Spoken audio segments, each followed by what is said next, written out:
दोस्तों नमस्कार। आप जुड़े हैं मनोज सिंह ऑफिशियल से और मैं मनोज सिंह आपके बीच आज का जो अपडेट है इलाहाबाद हाई कोर्ट का देने का प्रयास करते हैं।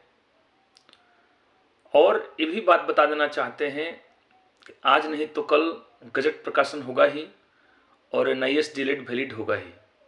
ये मैं बार बार आप लोगों को बोल रहा हूँ। जितने भी अभ्यर्थी साथी हमें सुन रहे हैं, जितने भी हमारे सब्सक्राइबर हैं, सभी लोगों को मैं धन्यवाद ज्ञापन करते हुए आज इलाहाबाद हाई कोर्ट का अपडेट दे रहा हूं। जैसा कि आप जानते हैं कि केस संख्या 3438 था। आज उसका हियरिंग होने वाला था। कोर्ट संख्या 10 था और सेल नंबर 81 था, ये आपको जानकारी है। और जस्टिस सब थे सलील कुमार राय सर। लेकिन हुआ क्या कि उनके बेंच में नहीं सुना गया, उसको ट्रांसफ़र कर दिया दूसरी बेंच में। उसको दूसरी बेंच में ट्रांसफ़र कर दिया गया, चूँकि वो तो पास ओवर हो गया, तो दूसरी बेंच में ट्रांसफ़र कर दिया गया। इसलिए उसका नेक्स्ट डेट आएगा और हियरिंग होगी। ये तो इलाहाबाद हाई कोर्ट का आज का तरोताज़ा आपका खबर दिया। अब इसके बाद आते हैं कि MHRD गजट प्रकाशन करेगी कि नहीं करेगी।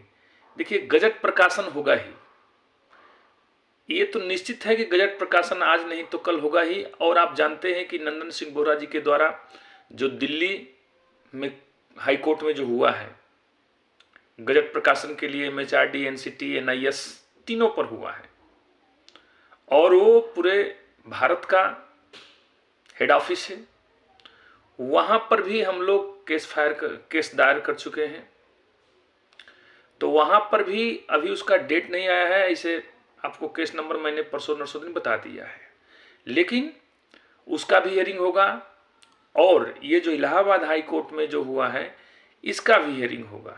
यानी कि सब प्रकार से हम लोग MHRD, NIS और NCT पर दबाव बना रहे हैं कि भाई गजट प्रकाशन करो, और गजट प्रकाशन होगा तो हम लोगों का टोटल सोल्यूशन निकल जाएगा। इसमें कोई संदेहात्मक बात नहीं है। अब रही बात हमारे बिहार के जो अभ्यर्थी हैं, जो TRE 3 आ गया है, तो TRE 3 में हम लोग एलिजिबल हो रहे हैं कि नहीं हो रहे हैं, ये तो देखने वाली बात होगी जब विज्ञापन आएगा।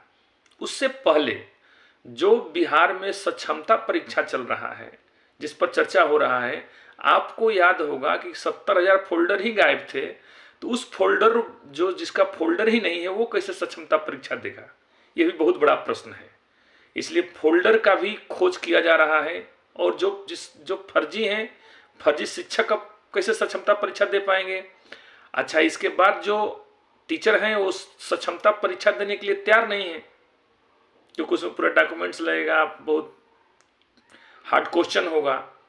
ये सब बातें हैं बिहार की। तो खैर बिहार की मैं बात नहीं कर रहा हूँ, चूँकि हम लोग जिस कार्य के लिए लगे हैं कि किसी तरह NIS डीएलएड को वैलिड कराना है, गजट पब्लिकेशन कराना है, तमाम ऐसे मुद्दों पर बातचीत हो रहा है और हम लोग दबाव बना रहे हैं।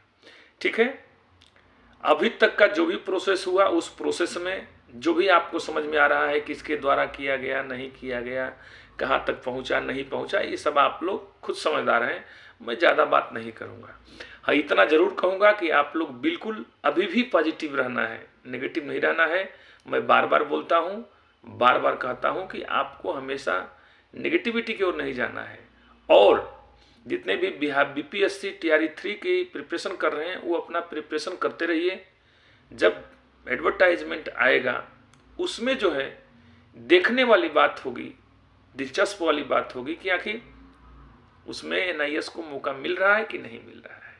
क्योंकि फार्म फिलअप और एग्ज़ाम तक ही हम बात कर रहे हैं। फार्म फिलअप पे दिख रहा देगा तो एग्ज़ाम देंगे ही।